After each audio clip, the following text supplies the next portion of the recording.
5 মিনিটের জন্য মনে করো যে তুমি মরে গেছো, 5 মিনিটের জন্য, বেশিক্ষণ না, তুমি মরে গেছো। এবার তোমাকে কিছুক্ষণের মধ্যেই তান্দুরি করার জন্য আগুনে তোলা মানে চিতায় তোলা হবে। এবার সেই সময় আমি তোমাকে 4টে প্রশ্ন জিজ্ঞাসা করলাম। 1 নম্বর প্রশ্ন, তোমার মৃত্যুতে কাদেরকে কাঁদতে দেখলে? 2 নম্বর, এই শেষ সময় অবধি তুমি কাদেরকে হাসতে দেখতে পারো বা দেখলে? 3 নম্বর, তোমার মৃত্যুতে সবথেকে বেশি আঘাত কারা পেল? আর 4 নম্বর, তোমার জীবনে সবথেকে বড় অনুতাপ কি রয়ে গেল? এই 4টে প্রশ্নের উত্তর যদি তুমি এই ভিডিওটা দেখতে দেখতে জানো, তাহলে ভাই তুমি তোমার জীবনটাকে খুব সুন্দরভাবে বাঁচছো।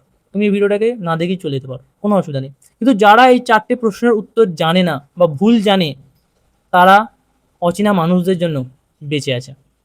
সব থেকে সহজ কথা, যাদের কাছে তোমার বেঁচে থাকা আর মরে যাওয়ার মধ্যে কোনো পার্থক্য নেই, তোমাকে নিয়ে বলছে। এই যে শেষের প্রশ্নটা করলাম যে তুমি কি অনুতাপিত করবে, সেটা কিন্তু তোমার নিজের কাছেই।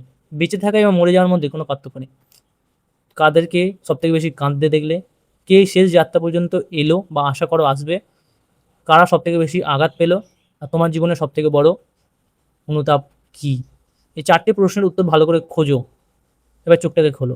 এবার দেখবে তুমি নতুনভাবে বাঁচতে পারবে, বাঁচতে শিখবে। তোমার এই 4টে প্রশ্নের উত্তরকে খোঁজার জন্য অল দ্য বেস্ট। যদি প্রশ্নগুলোর মধ্যে সত্যি দম রয়েছে, তা 3টে কাজ করো: লাইক করো, একটা কমেন্ট করো, আর ফলো করো। ধন্যবাদ।